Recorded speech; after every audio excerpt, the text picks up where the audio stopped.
Here we goes again. Oh dear, what a mess. No, it's not as bad as it looks actually. This is an old PYE music centre. It's not a Philips clone, it is a PYE. It's full of English-made components. You've even got a Plessy capacitor there in the smoothing side. It's a 5024 model. They did various different versions of this from what I can see, and you've got some interesting carryovers from the days when they used to make radiograms as well, stereograms or consoles.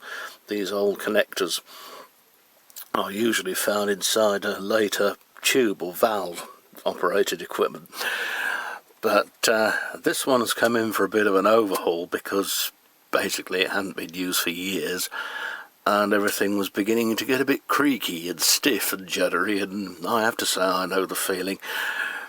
Now this tape mechanism is quite something for its time.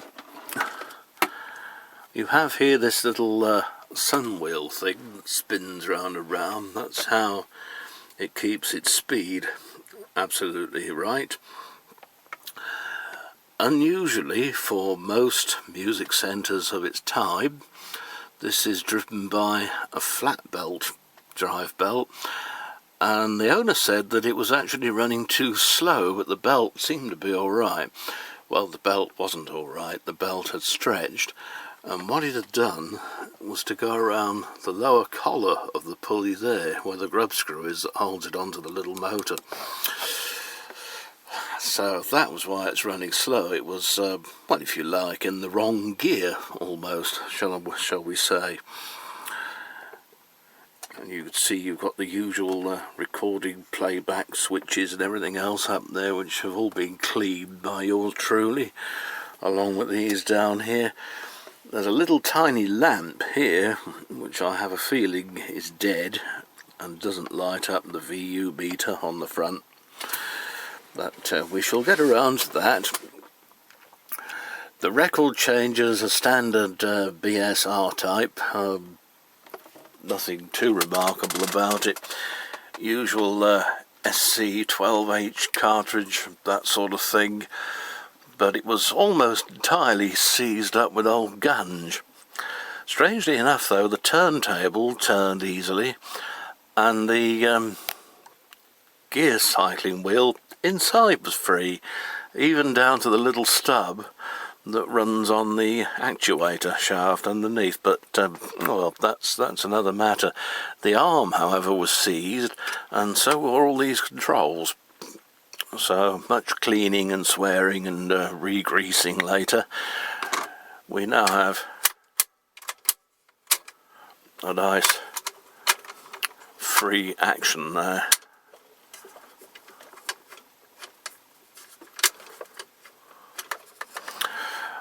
Even the tone arm was a bit reluctant to track the record. It was all stiff and full up with gunge. So this one has taken some bringing back from the dead, as you can tell. So hopefully in the next part you'll see it running. Strange thing is, it's almost entirely made of plastic, the casing, and again, surprising to see it on one so old. But there we are, such is life, as they say. Oh dear, reminds me of, I had a funny story recently.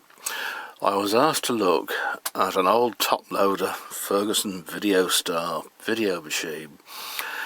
The taper got stuck in it, and it was at the old people's flats over the back of me. So round I went with my tools to have a look, see if I could get this tape out. The cause was the loading belt being too slack, as it usually was on those when they failed to load up or unload properly. But somebody had been having a real go trying to get this tape out and broken the lid. Well, thankfully I had another one, and I was able to fit that, and they hadn't damaged the mechanism. But I realised that I'd left my usual test tape here in the shed. So I've got a tape to play on it. I've left it in the shed. And she said, "Oh, no matter, dear, try this one." So we put this tape in. Oh my God, you don't want to know what was on it. Ooh, naughty, naughty. Her face went like a thundercloud.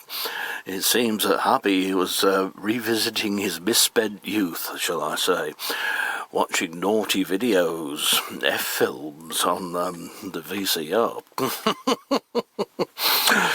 So when I heard a lot of shouting a bit later on, when he got back from work, it didn't entirely surprise me, shall I say. So be careful what you record, because the serviceman seeth all.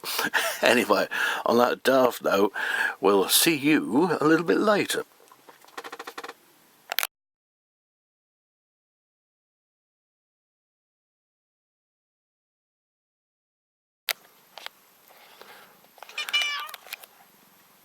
Well, someone's happy, aren't you? Yes, you've come to supervise, I know. Well, certainly I have. Have to make sure things are done properly. I'm going to curl up and go to sleep. Well, I'm running a few tests on this old PYE 5024 music centre. Or was there something scratching away? He hasn't got fleas, he just scratches. Dear, oh dear, oh dear. Just to make sure that this whole thing is in full running order before it goes back to the customer. And everything appears to be working just right. No more skipping records, because the tone arm isn't being pulled across nice and smoothly and gently. And I've tried recording on this, which is not something I generally do, because not many people want them to record nowadays. They just want to play their tapes and records on something faintly decent. But to give you an idea of how far out the speed was, I'll give you a demonstration blast of a recording someone obviously tried to take from the radio.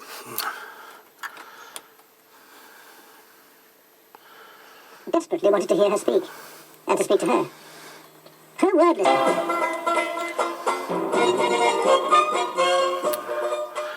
Now the music's a bit better, isn't it? That's after it's been seen to and all the switchgear cleaned out. So one thing I did pick up on was that it was only recording on the right channel.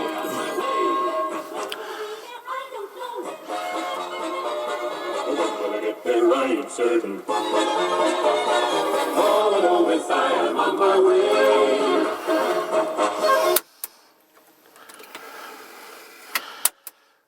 Rewind thanks to a new tyre, and that new belt is nice and fast. Same with fast forward. Pause control works nicely. The sound is, to be truthful, pretty dire, but it is only coming through the tinny little computer speakers. But it just goes to show that it's not impossible to resurrect this old stuff, and if you do, you'll be pleasantly surprised, because it'll sound a lot better than one of those crapaphone things, believe me. And at least you can adjust the tracking weight. It's rudimentary, I know, on these old BSR things, but it can be adjusted so it doesn't track quite as heavily as some of those crapaphones do. I've come across examples where I've put it on the little scale and it immediately overloads it. And that means it's beyond 8 grams. So a few bags of sugar resting on a spike on the record,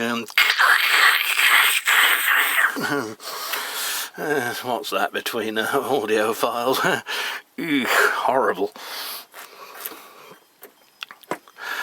It's the peculiar things that give this thing's age away. It's sided on the circuit boards where this record change is connected.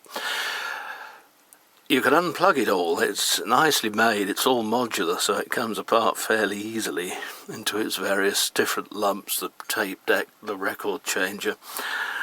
And that's nice, but it still has gram deck on the sockets for the record player, and it's almost as if they put the cassette deck on as a sort of afterthought, because this whole assembly comes off.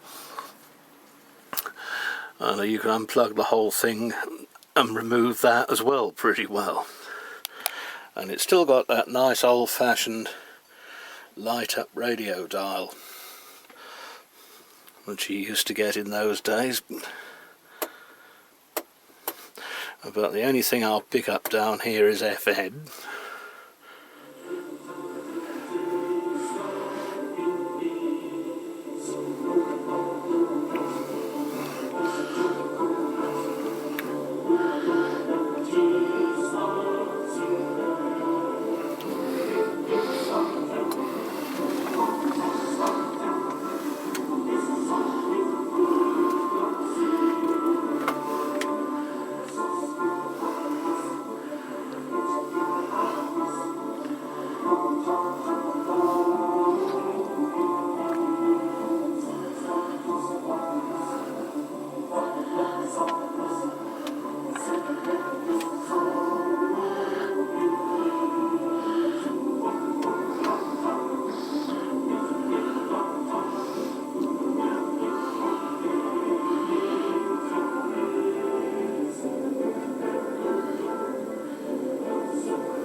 And that is doing very well indeed to pick that station up down here.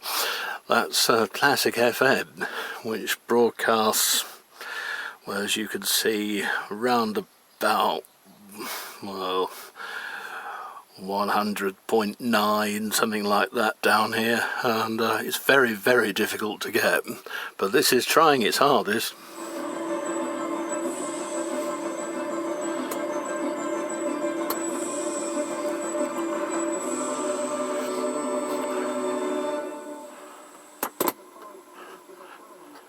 And I can never hear that music without thinking of a programme I saw years ago on the television called The Great Sting. And it started off with surfers surfing off in Cornwall, and it showed a sewage outfall dumping stuff into the sea. And they were saying, "Oh, disgraceful, if you know all that's going in there, don't go in there." Seems fairly sensible to me. I know I'm getting old here, shut up. Anyway, so that's another one completed. I have the lid for it, which is undamaged, believe it or not. Whether there was ever a lid that came across here, I don't know, because if there was, see if it'll... No, it wouldn't quite cover up a tape, would it? So maybe that was a sort of a bulbous lid, I don't know. There we are, hope you liked it, and as always, thanks for watching, and see you soon with yet another old wreck.